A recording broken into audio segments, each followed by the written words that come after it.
నమస్కారం. లక్ష్మి చెప్పే కథలకు స్వాగతం. వీణులతో వీక్షించటానికి సిద్ధం కండి.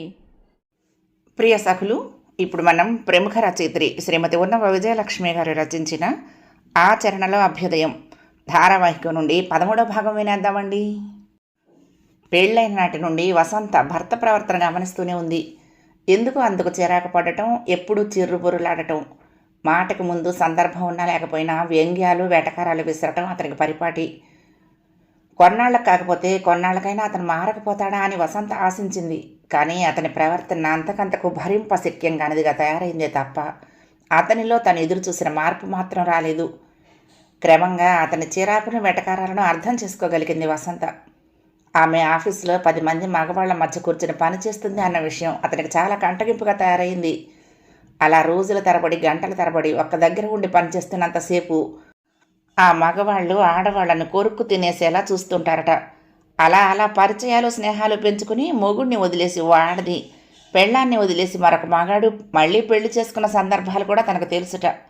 అంత దూరం వెళ్ళని వాళ్ళు కూడా గంటల కొద్దీ కబుర్లు చెప్పుకోవటం, హోటళ్లకు సినిమాలకు వెళ్ళటం చూస్తుంటేనే అతనికి అసహ్యమట.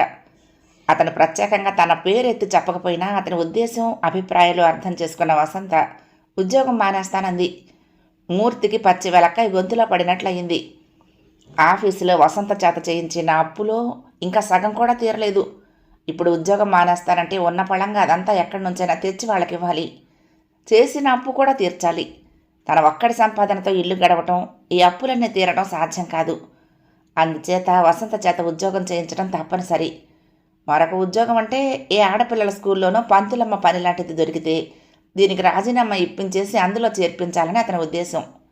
అయితే అది నెరవేరే లోపల మరొక ఉపద్రవం వచ్చి పడింది. రాఘవేంద్రరావు వసంత వాళ్ల చుట్టం, వరుసగా బావ అవుతాడు. అతనికి బెజవాడలో ఉద్యోగం దొరికింది. అతను ఉద్యోగంలో చేరి హోటల్లో గది అది తీసుకుని ఓ రోజు తీరుబడిగా సుధాకరాన్ని తీసుకుని వసంత వాళ్ళ ఇంటికి వెళ్ళాడు. రాఘవేంద్రం చాలా సరదా మనిషి. అతను వసంతతో కలివిడిగా మాట్లాడటం, వసంత కూడా అన్నగారితో మాట్లాడినట్లే అతనితోనూ మాట్లాడటం మూర్తికి కొంచెం చిరాకుని పెంచింది. అయినా పైకి ఏమీ అనలేదు. ఆ తర్వాత ఎప్పుడైనా వీలుంటే బుద్ధి పుట్టినప్పుడల్లా రాఘవేంద్రం సుధాకరంతో కలిసి కానీ ఒంటరిగా కానీ వసంత వాళ్ళ ఇంటికి వస్తూ ఉండేవాడు. మరొక 4-5 నెలలు గడిచిపోయాయి. ఓ ఆదివారం ఉదయం మామూలుగా లేచి త్వరగా వంట చేసింది వసంత. ఆఫీసులో పూర్తి చేయాల్సిన పని చాలా ఉండిపోయిందని, ఆదివారమైనా ఆ వేళ మామూలు వేళటకే భోజనం చేసి ఆఫీస్కి వెళ్తానని క్రితం రోజే చెప్పాడు మూర్తి. భోజనం చేసి 10 గంటలకు అతను ఆఫీస్కి వెళ్ళిపోయాడు. వసంత కూడా భోజనం చేసి సెలవు రోజు కావడంతో తీరుబడిగా ఇల్లంతా సర్దుకుని మధ్యాహ్నం కాసేపు పుస్తకాలు పత్రికలు తిరగేసి 3 గంటలకు కుంపటాడినిచ్చి టిఫిన్ కాఫీ తయారు చేసింది. ఆ తర్వాత తలదువ్వుకుని మొహం కడుక్కుని బొట్టు పెట్టుకుని చీర మార్చుకుని దిండు గలీబుకి ఎంబ్రాయిడరీ కుడుతూ కూర్చుంది. ఇంతలో వీధి తలుపు చప్పుడైతే మూర్తి వచ్చాడనుకుని వెళ్ళి తలుపు తీసింది. ఆ వచ్చింది మూర్తి కాదు, రాఘవేంద్ర. అన్నగారు నిద్రపోతున్నారా?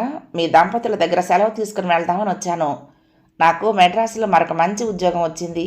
ఈ రాత్రి మెయిల్లో వెళ్ళిపోతున్నాను అన్నాడు అతను లోపలికి వచ్చి కుర్చీలో కూర్చుంటూ. ఆహా, అలాగా, కంగ్రాచ్యులేషన్స్. వారు పని ఉందని ఆఫీస్కి వెళ్ళారు, కాసేపట్లో వచ్చేస్తారు అంది వసంత మరో కుర్చీలో కూర్చుంటూ. వాళ్ళు మాట్లాడుకుంటూ ఉండగానే వచ్చాడు మూర్తి. రాఘవేంద్రాన్ని చూసి ఓసారి మొహం చిట్లించుకుని ముభావంగా పలకరించి లోపలికి వెళ్ళిపోయాడు. అతను బట్టలు మార్చుకుని కాళ్ళు కడుక్కుని వచ్చాక అందరికీ టిఫిను కాఫీ తెచ్చింది వసంత. అవి తిని మరి కాసేపు కూర్చొని వెళ్ళిపోయాడు రాఘవేంద్ర. అతన్ని కాస్త దూరం వెళ్ళనిచ్చి వీధి తలుపులు గడియ పెట్టి ఎంతసేపు అణుచుకున్న అక్కసి వెళ్ళకక్కడం మొదలుపెట్టాడు మూర్తి. వాడొచ్చి ఎంతసేపు అయింది? ఇప్పుడే, మీరొచ్చే ముందే అంది వసంత అతని దూకుడు చూసి హడలిపోతూ. బొకాయించకు, ఉదయం నేను వెళ్ళగానే వచ్చుంటాడు. నేను వాళ్ళ ఇంట్లో ఉండనని నిన్ననే నీకు తెలుసుగా, రమ్మని చెప్పుంటావు. వాడిని మొదటిసారి చూసినప్పుడే అనుకున్నాను ఇలాంటిది ఏదో జరుగుతుందని. నాకంటే ఆస్తిపరుడు, ఎక్కువ చదువుకున్నవాడు, పెద్ద ఉద్యోగస్తుడు, అందగాడు. ఇంకా నీ మనసు చెల్లించడంలో వింతే ఉంది. ఇంకొక పెద్ద ఉద్యోగం వచ్చిందని చెప్పడానికి వచ్చాడా? వాడితో పాటు నువ్వు మద్రాసు వెళ్ళలేకపోయావా? ఈ విధంగా సాగుతున్న అతని ధోరణికి మొదట ఎలా సమాధానం చెప్పాలో తెలియలేదు వసంతకి. చివరికి మరి మౌనంగా ఉండలేక కాస్త దూకుడుగానే అంది. నోటికి ఎంత వస్తే అంత అనకండి. మీరన్న మాటే, అంటే నాకంటే అందమైన ఆడది కనిపిస్తే మీ మనసు చెలుస్తుందని నేనంటే వాళ్లతో మీకు అక్రమ సంబంధం అంటగడితే మీకెలా ఉంటుంది? మాటలు అనటానికి మగవాడికి ఒక న్యాయం, ఆడదానికి మరొక న్యాయం లేదు. ఎవరైనా ఎదుటి వ్యక్తిని గౌరవించి తాను తిరిగి గౌరవం పొందాలి అంది. నోర్మి! మూర్తి గొంతు పెగల్చుకొని గట్టిగా అరిచాడు. వసంత అలా ఎదురు తిరిగి మాట్లాడినందుకు కాసేపు స్తంభించిపోయాడు. మాటకి మాట సమాధానం చెప్పేదాకా వచ్చిందన్నమాట. అవునులే, ఎన్నైనా చెప్తావు. నీకేం నెలకు 100 రూపాయల పైన సంపాదించుకుంటున్న దానివి. ఈ మొగుడుగాడు నిన్నేమి తిండి బట్ట ఇచ్చి పోషించనక్కర్లేదు. వీడిని వదిలేసినా నీ బతుకు నువ్వు బతకగలవనే ధీమా ఉంది. ఆ ధైర్యంతోనే కదూ ఎన్ని మాటలు అనగలిగావు? నేను మీ మీద ఆధారపడి లేనని, మీరు లేకుండా కూడా దర్జాగా బ్రతకగలనని ఈ మాటలేవి అనలేదు. అసలు నేను మీకు వ్యతిరేకంగా నడిచింది, మిమ్మల్ని లెక్క చేయకుండా మాట్లాడింది ఇంతవరకు ఎప్పుడూ లేదు. ఇంకా ఇవాళ సంగతి అంటారా? ఎవరి సహనానికైనా ఓ హద్దు ఉంటుంది. అందులోనూ నన్ను గురించి నీచంగా అసభ్యంగా మాట్లాడుతూ ఉంటే విని భరించడం నా వల్ల కాదు. ఇంకొక విషయం చెప్తున్నాను. మీ భార్య పరాయి మగవాడి కంట పడకూడదు, ఇల్లు దాటి వీధిలోకి ఎక్కడికి వెళ్ళకూడదు అని మీరు అనుకునేటట్లయితే అలా 4 గోడల మధ్య ఉండగలిగే అమ్మాయినే పెళ్లి చేసుకోవలసింది. ఉద్యోగం చేస్తున్న అమ్మాయిని పెళ్లి చేసుకుని అలా ఎవరితోటి మాట పలుకు లేకుండా ఉండటం సాధ్యం కాదు. బయట తిరగటమూ తప్పదు. గట్టిగానే బదులిచ్చింది. నోర్మై, నాకే సలహాలు ఇవ్వగలిగే తెలివితేటలున్నాయనుకోకు నీకు. కుటుంబం గడపడానికి ఆసరాగా ఉంటుంది కదా అని ఉద్యోగం చేయడానికి అంగీకరించానని ఆ స్వేచ్ఛను ఆధారం చేసుకుని నీ ఇష్టం వచ్చినట్టు ప్రవర్తిస్తావా? ఆఫీస్లో పని పాడు ఏమీ చేయకుండా మగవాళ్లతో బాతాకాని పెట్టుకుని కూర్చోవటం, వాళ్ళందరితోటి హాస్యాలు నవ్వులు ఇవన్నీ నాకు తెలియవు అనుకున్నావా? అంటూ నోరు నొప్పి పుట్టేదాకా కేకలేసి అప్పటికి అహంకారం చావక ఆమె లెంపలు కసితీర వాయిగొట్టి చివరికి ఇంట్లో నుంచి బయటకు గెంటి తలుపులేసుకున్నాడు. దీపాల వేళ రిక్షా దిగి ఇంట్లోకి వస్తున్న కూతుర్ని చూసి, ఏమ్మా అతను రాలేదా అంటూ పలకరించింది. లేదు, నాకు ఒంట్లో ఏం బాగుండలేదు, 4 రోజులు నీ దగ్గర ఉందామని వచ్చాను అంది వసంత గదిలోకి వెళ్ళిపోతూ. అప్పటికే కూతురి మొహం దగ్గరగా చూసిన కామాక్షమ్మ, అయ్యో మొహం అంతా అలా ఎర్రబడిపోయిందేమిటే, 2 కళ్ళు ఉబ్బిపోయాయి, ఏమిటి సుస్తి అంటూ ఆదుర్దాగా ఆ పిల్ల నుదురు చెంపలు తాకి చూసింది. ఆ తర్వాత ఆ పిల్ల వైఖరి ఇటు కామాక్షమ్మకి అటు సుధాకరానికి అనుమానం రేకెత్తించినా ఏది గట్టిగా అడగలేకపోయారు. తర్వాత 4-5 రోజులు గడిచిపోయాక వసంతే జరిగిందంతా తల్లితో చెప్పి ఇంకా జన్మలో మళ్ళీ ఆ గుమ్మం ఎక్కడని చెప్పేసింది. ఏదో కలతలు వచ్చాయని పట్టుదలలు పెంచుకునే సంసారానికి నీళ్లు వదులుకోవటం వివేకం అనిపించుకోదమ్మా అంటూ కామాక్షమ్మ కూతురికి ఎన్నో విధాల నచ్చ చెప్పాలని ప్రయత్నించింది. సుధాకరం కూడా బావగారిని కలుసుకోవాలని వెళితే అతను మంచి మర్యాద అనే మాటల అర్థం కూడా మర్చిపోయిన వాడిలా బావగారిని, వసంతని, ఆ కుటుంబాన్ని అనరాని మాటలు అన్నాడు. సుధాకరం కూడా అన్నిటికీ పౌరుషంగా సమాధానం చెప్పి లేచి చక్కా వచ్చాడు. ఇది జరిగి 6 నెలలయ్యింది. ఆ 2 కుటుంబాల మధ్య ఎలాంటి ఉత్తర ప్రత్యుత్తరాలు కానీ రాకపోకలు కానీ లేవు. పూర్తిగా సంబంధం తెగిపోయినట్లే అయ్యింది. సుధాకరం చెప్పింది అంతా విని ఒక్కసారి బాధగా దీర్ఘంగా నిట్టూర్చాడు మురళి.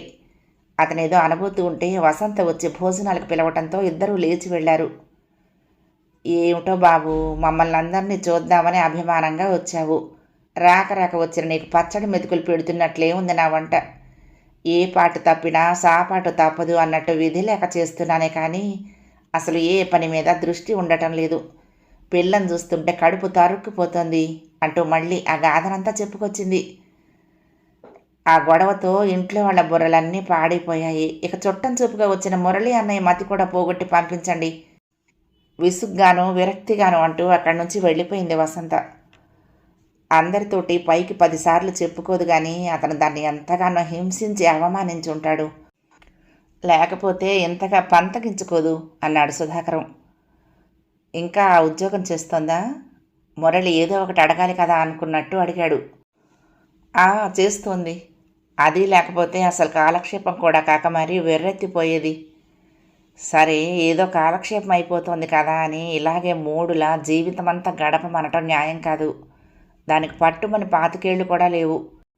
ఇంకా అతనితో చట్టరీత్యా తెగతెంపులు చేసేసి మళ్ళీ పెళ్లి చేద్దామనుకుంటున్నాను.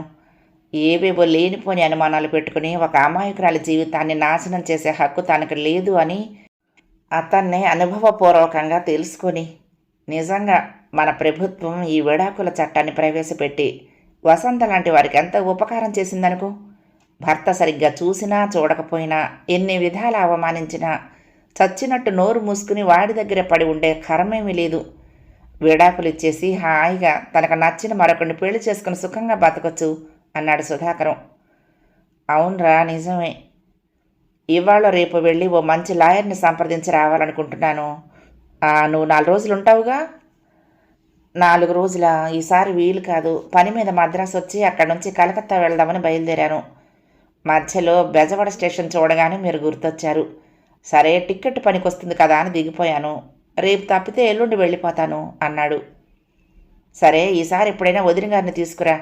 అన్నట్టు అడగనే లేదు, నీకు పిల్లలా? ఒక అమ్మాయి. బాగుంది. మరి ఇప్పుడు మీ ఊరు వెళ్ళవు? మీ అమ్మ వాళ్ళను కలకత్తా నుంచి వచ్చేటప్పుడు చూస్తావా? సమాధానం కూడా అందిస్తూ అడిగాడు సుధాకరం యథాలాపంగానే. మరే అన్నాడు మురళి క్లుప్తంగా. ఆ రోజు గడిచిపోయింది. 2వ రోజు పగలంతా గడిచిపోయింది. రాత్రి మామూలుగా భోజనం చేసి అంతా నిద్రలకు ఉపక్రమించారు.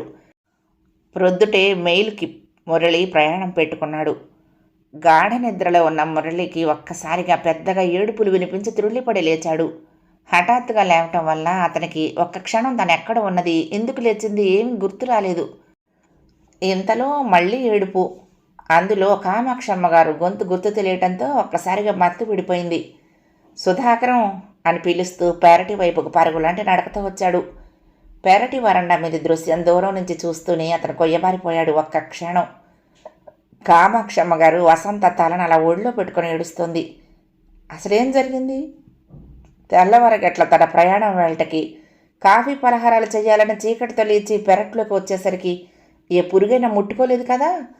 లేకపోతే అసలే మనసు కుదురులేక, ఆరోగ్యం సరిలేక మరీ నీరసంగా ఉన్న వసంతకి ఏ హిస్టీరియా అయినా రాలేదు కదా అనుకుంటూనే ఒక్క ఉదికిన వాళ్ళ దగ్గరికి వచ్చి, ఏమైంది వసంతకి, ఏమైంది అని ఆదుర్దాగా అడుగుతూ ఉంటే, ఏం చెప్పను మురళి, ముందు ఒక డాక్టర్ని పిలుచుకురా, త్వరగా వెళ్ళు అన్నాడు సుధాకరం కళ్ళు తుడుచుకుంటూ. 2 ఏళ్ల అవతల ఉన్న డాక్టర్ని పిలుచుకురావడానికి పరుగు పెట్టాడు మురళి, కాలికి జోళ్ళైనా వేసుకోకుండా. 5 నిమిషాల్లో డాక్టరు ఇంకా కొంతమంది ఇరుగు పొరుగు కూడా వచ్చారు. వసంత చెయ్యి పట్టుకుని చూసి ఇంక ఏమీ లాభం లేదన్నట్టు తల తిప్పేసుకున్నాడు ఆ డాక్టర్. ఆయనకు వసంత వాళ్ళ కుటుంబం చాలా రోజుల నుంచి తెలుసు. ఆమె పరిస్థితి కూడా తెలుసు. ఆ చావుకి కారణం ఆయన ఊహించుకోగలడు. జీవితం మీద విరక్తి పుట్టి విషం తిని చనిపోయింది. అందుకే ఎలాంటి గొడవలు కాకుండా తర్వాత కార్యక్రమం జరిగిపోవటానికి ఆయన తోడ్పడ్డాడు.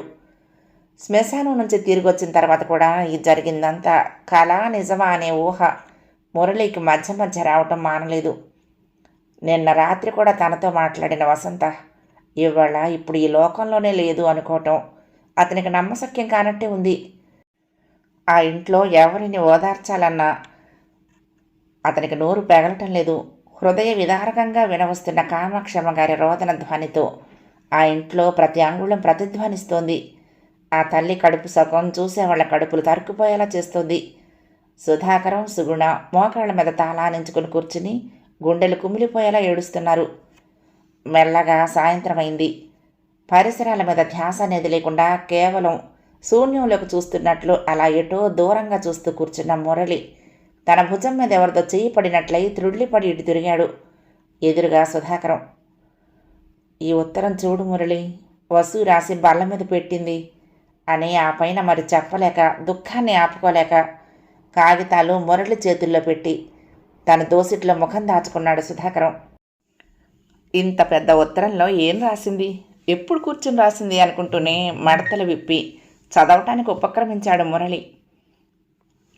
అమ్మా, అన్నయ్య, నేను ఇలాంటి పని చేయటం మీకు ఎంత బాధగా ఉంటుందో నాకు తెలుసు. కానీ ఏం చెయ్యను, నాకు మరొక మార్గం కనిపించలేదు. మూడులా గడుపుతూ మిగిలిన జీవితం అంతా బ్రతకటం నా తరం కాలేదు. అందుకే ఈ నిర్ణయానికి వచ్చాను. నీ జీవితం 3 కాదు, అది మళ్ళీ చిగిర్చి పుష్పించి ఫలించేలా మేం చేస్తాము అంటూ మీరు నాకు ఎన్ని విధాలుగానో ధైర్యం చెప్పారు. ఊరికే చెప్పటమే కాదు, అందుకు అవసరమైన ప్రయత్నాలు కూడా చేస్తున్నారు. కానీ వాటి వల్ల నాకు ఎంతమాత్రం సంతోషం కలగలేదు సరికదా. మరింత దుఃఖంతో అవమానంతో నా అంతరంగం బిగుసుకుపోవటం ప్రారంభించింది. స్త్రీ 2వ వివాహం చేసుకోవటాన్ని నువ్వు నిరసిస్తావా? భర్త ధూర్తుడు దుర్వ్యసనపరుడు అయి భార్యను అనేక విధాల హింసిస్తూ ఉంటే ఆమె అతనికి విడాకులిచ్చి మరొకరిని వివాహం చేసుకోవటాన్ని నువ్వు ఆమోదించవా? నీవి ఇంతటి సనాతన భావాలా అని మీరు అనుకోవచ్చు. అలాంటి పరిస్థితిలో చిక్కుకున్న అందరి విషయం చెప్పగలిగే శక్తి నాకు లేదు, కానీ నేనంత దూరం ఆలోచించలేను. నా ఆలోచనలు నా వరకే పరిమితంగా ఉంటాయి. మా ఇద్దరి మధ్య తెగతింపులు కావాలని మీరు రేపు కోర్టులో కేసు పెడతారు. అది హీరింగ్కి వస్తుంది. అందరితో పాటు నేను కూడా కోర్టుకు రావాలి. బోనెక్కి సాక్ష్యం ఇవ్వాలి. లాయర్ అడిగే ప్రశ్నలన్నింటికీ సమాధానాలు చెప్పాలి. ఏమని? నా భర్త నన్ను అవమానించాడు, అనుమానించాడు, పరాయి మగవాళ్లతో నాకు నీచమైన సంబంధాలు అంటకట్టాడు. అది కేవలం ఆయన అనుమానం తప్పితే అందులో నిజం ఎంత మాత్రమూ లేదు. నాలో ఎలాంటి మాలిన్యమూ లేదు. నేను పవిత్రమైన దానిని అంటూ ఇలాంటి మాటలేగా. అమ్మా, అన్నయ్య, ఒక్కసారి ఆలోచించండి. అసలు 10 మంది ముందు నిలబడి ఒక స్త్రీ నాలో ఎలాంటి కళంకమూ లేదు, నేను ఏ తప్పు చెయ్యలేదు అని చెప్పుకోవలసి రావటం ఎంతటి దౌర్భాగ్యం. అలాంటిది నిండు న్యాయస్థానంలో నిలబడి నన్ను గురించి, నా పవిత్రత గురించి చెప్పుకొని వాదించి ఆ జడ్జీలను ఒప్పించి, అబ్బా, తలుచుకుంటుంటే నాలో అణువణువు భయంకరమైన వేదనతో, యావగింపుతో ఎదురు తిరుగుతున్నాయి. అలాంటి దారుణమైన పరిస్థితుల్లో నేను నిలబడలేను. ఆ ఊహే నా ఒళ్ళు జాలతరించేలా చేస్తోంది. అన్నయ్య, నా జీవితాన్ని, నా సమస్యను గురించి ఆలోచిస్తూ ఉంటే నాకు ఒకటి అనిపిస్తోంది. అనాదిగా మన దేశంలో ఈ సమస్య అంటే భర్త భార్యను అనుమానించడం అనేది అక్కడ ఇక్కడ ఎదురయ్యేనేమో. లేకపోతే ఆదికావ్యం రామాయణంలో కూడా అదే అంశానికి అంత ప్రాధాన్యత ఇచ్చేవాడు కాదేమో ఆ మహాకవి. అది కల్పన కాదు, యథార్థంగా జరిగింది. వారంతా కారణ జన్ములు అని అనుకుంటుంటే సాక్షాత్తు ఆ భగవంతుడి అర్ధాంగికే ఇలాంటి పాటలు తప్పలేదే. ఈనాడు ఎంత నిర్దోషి అయినా అగ్నిలో దూకితే ఆహుతి కాక తప్పదు. మరి ఒకరి నిర్దోషిత్వాన్ని నిరూపించి ఆమెలో ఎలాంటి కళంకం లేదని చెప్పగలిగే మార్గాలు ఏమున్నాయి? ఏవీ లేవు. దానికి ఇంకొకరి చేత నమ్మించడానికి ఆధారాలు ఏమీ ఉండవు. సరే, ఇక నా విషయంలో నా వాదనతో న్యాయస్థానాన్ని నమ్మించగలనని అనుకుందాము. నన్ను మళ్ళీ ఏలుకోవలసిందిగా కోర్టు వారు నా భర్తను ఆజ్ఞాపిస్తారని అనుకుందాము. ఇంత అల్లరిపడి ఇంత పబ్లిక్గా కోర్టులకెక్కి సాక్ష్యాలు, వాదోపవాదాలు ఇన్ని జరిగాక కేవలం న్యాయమూర్తి ఆజ్ఞకు కట్టుబడి కలిసి కాపురం చేసే మేము ఏమైనా సుఖంగా, సంతోషంగా ఉండగలమంటారా? అసలు వారిలో ఆ అనుమాన పిశాచం అంతరించిపోతుంది అంటే నాకేమీ నమ్మకం కలగటం లేదమ్మా. అలా వారి అనుమానపు చూపులు నన్ను ఈటెల్లా గుచ్చుకొని చీల్చేస్తూ ఉంటే రోజు రోజుకి కాస్త కాస్తగా చచ్చిపోయే కంటే ఇలా ఒక్కసారి చచ్చిపోగలటం నాకెంతో హాయిగా ఉంటుంది. పోనీ మరోలా ఆలోచిద్దాం. మనసులో కలిగని ఆ కాపురాన్ని వదులుకోవటానికి అనుమతిస్తూ ఆ వైవాహిక బంధాన్ని నుండి నన్ను విడుదల చేస్తారనుకో. అప్పుడైనా మరొక వివాహం మీద నాకు కోరిక లేదు. నేను ఇంతకుముందు గడిపిన జీవితంతో నాకు ఆ జీవితం అంటేనే వెగటు పుట్టింది. ఇంతవరకు చదివాక నీకొకటి అనిపించవచ్చు, నా ఈ సాహసానికి కారణం నువ్వు కోర్టుకెక్కే ప్రయత్నాలు చేయటం అని. అసలు మా మధ్య కలతలు మరీ భరించలేనివిగా తయారై మేము విడిపోవటానికి కారణం ఆనాడు రాఘవేంద్రం బాబా మా ఇంటికి రావటం అని మీకు అనిపించవచ్చు. కానీ అందులో నిజం ఎంత మాత్రమూ లేదు. పెళ్ళైన దగ్గర నుంచి వారి ప్రవర్తనతో, వారనే సూటిపోటి మాటలతో నా హృదయం తూట్లు పడిపోయింది. నా ప్రవర్తన మీద, నా నైతిక బలం మీద నమ్మకం వారికి ఏనాడూ లేదు.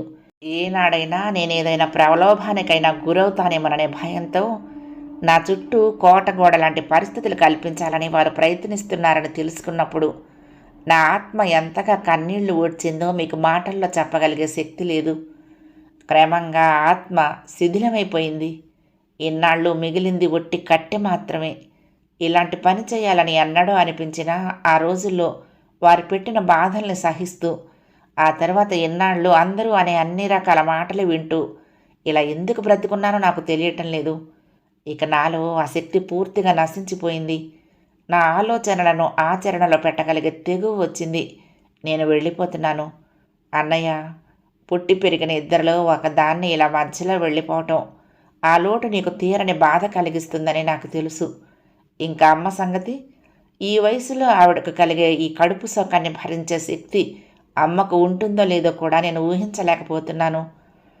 ఆమెకు నా లోటు తెలియకుండా చూసుకునే భారం వదినదే. మీ అందరికీ నమస్కారాలు. సెలవు. వసంత. ఉత్తరం మడిచి అలాగే చేతిలో పట్టుకుని చెమర్చిన కళ్ళను పంచకొనతో అద్దుకున్నాడు మురళి. ఒక మనిషి మీద ఒక నింద వేసేటప్పుడు, ఒక మాట అనేటప్పుడు ఆ మనిషి ఎలాంటి క్షోభకు గురవుతాడో ఆలోచించుకోవాలి. అందున క్యారెక్టర్నే అనుమానించడం అంటే అది అవతలి వారికి జీవన్మరణ సమస్యగానే ఉంటుంది. ఆ విషయం మనం గ్రహించుకోవాలి అన్నాడు సుధాకరం. అవును అన్నట్లు మురళి తల ఊగించాడు. నువ్వు చెప్పు మురళి. వసంత నీకు చిన్నప్పటి నుంచి తెలుసు. 16 ఏళ్ళు వచ్చేదాకా నీ కళ్ళ ముందు పెరిగింది. ఆమె ప్రవర్తనలో ఎప్పుడైనా అనుచితం కానీ లేఖితనం కానీ నువ్వు చూసావా? లేదు సుధాకరం. తను హద్దులు మీరినట్లు వెకిలిగా ప్రవర్తించినట్లు ఏనాడు అనిపించలేదు. తన గురించి నీచంగా ఆలోచించడం కూడా మహాపాపం. అసలు వసంతకి అలాంటి కొంచెం బుద్ధులు వచ్చే ఆస్కారం ఎలా ఉంటుంది? ఇటు 7 తరాల్లో అటు 7 తరాల్లో ఎక్కడ ఎంతగా వెతికినా మచ్చలనేది కనిపించని అగ్నిహోత్రం లాంటి వంశాలు మనవి. అలా ఒకరు వేలెత్తి చూపించటానికి ఆస్కారం లేకుండా పరువు ప్రతిష్ట గల వంశంలో పుట్టిన వసంత, హాయిగా పెళ్లి చేసుకుని భర్తతో సుఖంగా సంసారం చేసుకుంటున్న వసంత మరొక విధంగా ప్రవర్తించగలదని, అసలు అలాంటి ఊహలే తనకు వస్తాయని అనుకోవటం పొరపాటు. ఆ దౌర్భాగ్యుడు ఉచితానుచితాలు సంభవాలు ఏమీ ఆలోచించకుండా కేవలం కళ్ళకి పొరకమ్ముకుపోయిన వాడిలా ప్రవర్తించి ఒక నిండు ప్రాణాన్ని పొట్టను పెట్టుకున్నాడు. నువ్వు బాధపడకు సుధాకర్ అంటూ ఓదార్చాడు. చాలు మురళి, చాలు. కేవలం చెల్లెల మీద అభిమానంతో నేను, కడుపు తీపితో అమ్మ వసంతను నిర్దోషిగా నిర్ణయిస్తున్నామని ఎవ్వరూ ఇక మమ్మల్ని అనటానికి వీల్లేదు. నీలా మనుషుల్ని, పరిస్థితుల్ని అర్థం చేసుకోగల కొంతమందైనా నా చెల్లెల్లో ఎలాంటి కళంకం లేదని మనస్ఫూర్తిగా నమ్మితే, ఒక చల్లని మాట అనగలిగితే ఆ లోకంలో నుండి వింటున్న వసంత మనసు సంతృప్తితో నిండిపోతుంది. ఆమె ఆత్మ శాంతిస్తుంది. పసివాడిలా మురళిని చుట్టేసి బావురమన్నాడు సుధాకరం. ఆత్మీయత పెనవేసుకున్న స్నేహభావంతో తనతో ఆడిపాడి తన కళ్ళ ముందు పెరిగిన వసంత మరణాన్ని అంత దగ్గరగా కళ్ళారా చూసిన మురళి మనసు గిలగిల్లాడిపోతోంది. ఇంతలో ఎవరో రావటం వలన సుధాకరం కళ్ళు తుడుచుకుని వీధి వరండా వైపుకు వెళ్ళిపోయాడు. ఒంటరిగా కూర్చున్న మురళి గుండెల్లో ఏవేవో భావాలు ఉవ్వెత్తుగా ఎగిరెగిరి పడటం మొదలుపెట్టాయి. అతని అంతరంగంలో సాగర మథనం ప్రారంభమైంది.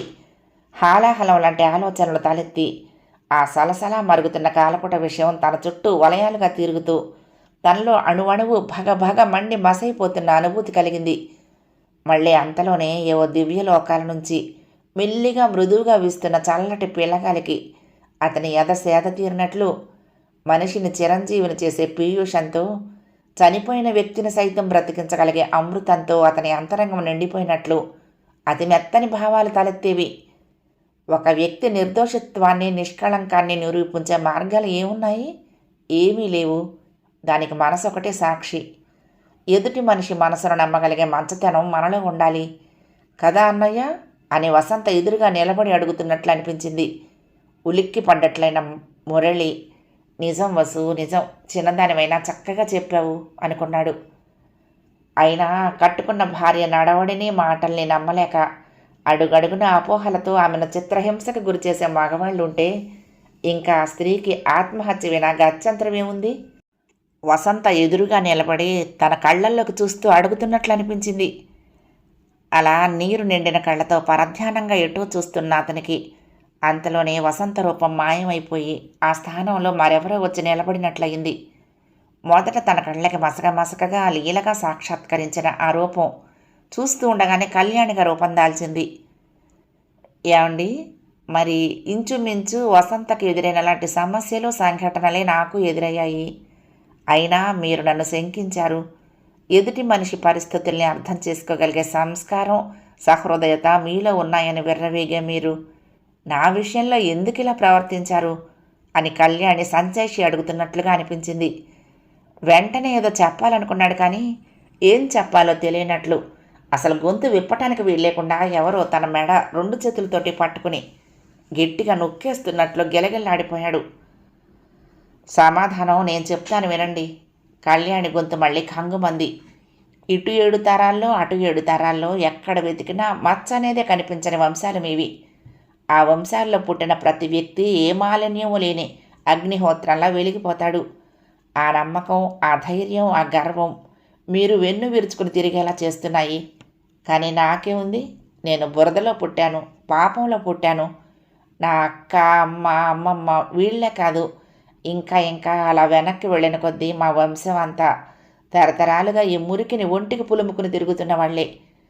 అలాంటి ఇంట్లో పుట్టిన నా మనసులో ఆ పాపపు ఛాయలు, ఆ మాలిన్యం ఏ మూలో చోటు చేసుకుని ఉండకపోతుందా అనే అనుమానం మీలో ఉండిపోయింది, అంతేకాదు. మనిషికి వ్యక్తిగతమైన ప్రవర్తన ప్రధానం, కానీ పుట్టుకలో ఏముంది అని ఒకనాడు చెప్పిన మీరు నా పుట్టుకని, పెరిగిన పరిసరాలని, నా బంధువులని అనుక్షణము గుర్తు చేసుకుంటూ ఆ జ్ఞాపకాలతో మీరు అంతులేని వ్యధకి గురవుతూ నన్ను చిత్రహింస పెట్టారు. నా మీద ఎన్నో అభాండాలు వేశారు. చివరికి నన్ను, మీ రక్తం పంచుకొని పుట్టిన మీ బిడ్డను వదిలేసి వెళ్ళిపోయారు. మీ తోబుట్టువు లాంటి వసంతకి ఇలాంటి పరిస్థితి ఎదురైనప్పుడు మీ తీర్పు, మీ న్యాయం ఆమె వైపునే ఉన్నాయి. మీకు కించిత్తైనా అనుమానం, అపనమ్మకం అనేది కలగలేదు. ఎందుకంటే వాళ్ళు పుట్టుకతోనే పునీతులు, పవిత్రులు. అది నాకు లేదనేగా నన్ను కళంకినిగా నిలబెట్టడానికి మీ మనసు ఏమాత్రం సంకోచించలేదు. ఈసారి మురళి గుండెలను ఇనప ముళ్ళ చక్రంలో పెట్టి నొక్కేస్తున్నట్లు అనిపించింది. అతని కళ్ళు, తల గిర్రును తిరుగుతున్నట్లుగా ఉంది. ఆ కళ్ళకి ఒకసారి వసంత, మరొకసారి కళ్యాణి ఎదురుగా నిలబడి, ఒకసారి జాలిగా, మరొకసారి బాధగా, ఇంకొకసారి కఠోరంగా, పౌరుషంగా, ఇలా అనేక భావాలను కళ్ళల్లో నింపుకొని ప్రాధాయపడుతున్నట్లు, సంజాయిషి అడుగుతున్నట్లు అనేక అనుభూతులు అతన్ని ఉక్కిరి చేయసాగాయి. భయంతో ఒళ్ళు జలతరించగా రెండు కళ్ళు గట్టిగా మూసుకుని, రెండు చేతులతోనూ తల పట్టుకుని, ఇప్పుడు నాకేమైంది, నేనేమైపోతున్నాను అని తనలో తనే ప్రశ్నించుకోవటం మొదలుపెట్టాడు. చివరికి అతనికి సమాధానం దొరికింది. అతని మొహం నిండా ఆవరించుకున్న బాధా చిహ్నాలు క్రమంగా విడిపోయి అతని మొహంలోనూ కళ్ళల్లోనూ కాంతి పరుచుకోసాగింది. గుండెల్లోని అలజడి, ఉద్విగ్నత చల్లబడి మామూలుగా కొట్టుకోసాగాయి. వేడెక్కిపోయిన మెదడును సేద తీర్చడానికి అన్నట్లు ఓసారి మెల్లగా తల తడుముకుని మొహం మీద పట్టిన చెమటను రుమాలతో తుడుచుకుని గదిలో లైట్ వేశాడు. కాసేపటి తర్వాత గదిలోకి వచ్చిన సుధాకరం మురళి పెట్టి సర్దుకుని ప్రయాణ సన్నాహంలో ఉన్నట్లు కనిపించడంతో ఇదేమిటి అన్నాడు, అంతకన్నా మరేమనాలో తెలియక. అవును సుధాకరం, నీకు చెప్పలేదు. నేను కళ్యాణిని అలాంటి భయంకరమైన పరిస్థితుల్లో వదిలొచ్చానో మీకెవరికీ చెప్పలేదు. అది ఎవరికి చెప్పుకోకపోవటమే న్యాయమైందిలే. ఎందుకంటే ఇవాళ నేను నిజం తెలుసుకోగలిగాను. వసంత భర్తలాగే నాలో కూడా ఓ అనుమానం ఏ మూల ఉండిపోయింది. అది ఉండి ఉండి తలెత్తి నన్ను తేలికొండిలా పొడుస్తూ ఉంటే నేను పశువులా, రాక్షసుడిలా ప్రవర్తించాను. కళ్యాణిని హింసించాను. చివరికి పరిత్యజించి వచ్చేశాను. ఇదే సుధాకరం నేను చేసిన పని. ఇక ఇప్పుడు నిజం గ్రహించాక, కళ్ళు తెరుచుకున్నాక మరి ఒక్క క్షణమైన ఆలస్యం చేయకుండా రెక్కలు కట్టుకొని కళ్యాణి ముందు వాహనాలను ఉంది అని చెప్పాలనుకున్నాడు. కానీ అదంతా చెప్పకుండా, సుధాకరం నేను వెళ్ళాలి, నా మనసేమీ బాగోలేదు, కలకత్తా ప్రయాణం క్యాన్సిల్ చేసుకుని తిన్నగా హైదరాబాద్ వెళ్ళిపోతాను అన్నాడు. అప్పుడే వెళ్ళిపోతావా? ఈ 10 రోజులు ఇక్కడుండి అమ్మకి నాకు కాస్త ధైర్యం చెప్తావనుకున్నాను అన్నాడు సుధాకరం. ఏమీ అనుకోకు సుధా, అమ్మగారితో కూడా నేను చెప్తాను. అనుకోకుండా ఇలా రావటం, వచ్చిన వాడిని సరదాగా వెళ్ళిపోకుండా వసంత మరణాన్ని కళ్ళారా చూడటం, ఆ పైన మాటలు పెగలేదు. నిజమే, కొన్ని సంఘటనలు చూస్తే గుండె చెదిరిపోయినట్లయిపోయి మన వాళ్లను విడిచి కాస్తంత దూరంగా అయినా సరే ఉండలేమేమో అన్నంత బేలతనం కలుగుతుంది. సరేలే వెళ్ళిరా అన్నాడు. ఆ తర్వాత మురళి కామాక్షి అమ్మగారితో కూడా చెప్పాడు. చీకట్లో గేటు తెరుచుకుని చీడీలు ఎక్కి వరండా దాటి గడపలో కడుగుపెట్టిన వ్యక్తిని ఏదో పిశాచాన్ని చూస్తున్నట్లు గుడ్లు అప్పగించి చూస్తూ ఉండిపోయాడు సుధాకరం. క్రమంగా అతని కళ్ళల్లో ఆ భావం కొద్దిగా అంతరించి ఆ స్థానంలో కసి, బాధ, దుఃఖం చోటు చేసుకున్నాయి. నా చెల్లెలు నిజంగా చచ్చిపోయిందో లేదో చూద్దామని నిన్ను దారిలోకి తీసుకురావాలని మేము ఇలా అబద్ధమాడామేమో అని తెలుసుకోవాలని వచ్చావా? ఎత్తి పొడుపుగా, క్రూరంగా, వాడిగా అన్నాడు. అతని మాటలు ఇంకా పూర్తి కాకుండానే అవతలి వ్యక్తి దోసిట్లో ముఖం దాచుకొని కుమిలిపోతూ, నా తప్పు తెలుసుకున్నాను బావా, నేను కళ్ళు తెరిచాను. ఈ ఒక్క మాట చెప్పటానికి నేను ఇక్కడికి వచ్చాను. నాకు తెలుసు పరిస్థితి అంతా మించిపోయిందని, నేనిప్పుడు ఏం చెప్పినా లాభం లేదని. మిమ్మల్ని క్షమించమని అడిగే అర్హత కూడా నాకు లేదు. వెళ్తాను. అని గిరుక్కున వెనక్కు తిరిగి వెళ్ళిపోతూ మళ్ళీ ఒక్క క్షణం ఆగాడు. వసంతకు జరిపించాల్సిన కర్మకాండ అంతా యథావిధిగా నా చేతులతో నేను చేస్తాను అనేసి మళ్ళీ వెనక్కు తిరిగి వెళ్ళిపోయాడు. ఛీ, బ్రతికి ఉన్నన్నాళ్ళు అది ఒక మనిషి అనే జ్ఞానమైనా లేకుండా ఎంతో నీచంగా చూసి హింసించి చివరికి అది చచ్చిపోయాక దేవతలా పూజిస్తానంటున్నాడు వెధవ అన్నాడు సుధాకరం. దానికి ఏం సమాధానం చెప్పాలో తోచలేదు మురళికి. ఏవో 4 ఓదార్పు మాటలు చెప్పి సూట్ కేసు చేత్తో పట్టుకుని గేటు దాటి స్టేషన్కి బయలుదేరాడు. 13వ భాగం సమాప్తం. 14వ భాగంలో ఈ ధారావాహిక ముగింపును వినేద్దామండి. మీకు ఈ కథ నచ్చితే తప్పకుండా లైక్ చేయండి, షేర్ చేయండి, కామెంట్ చేయండి, సబ్స్క్రైబ్ చేసుకుని నన్ను ఎంకరేజ్ చేయండి. ఉంటానండి. ప్రేమతో లక్ష్మి, కృష్ణాతీరం, దుర్గమ్మ సన్నిధానం. నమస్తే.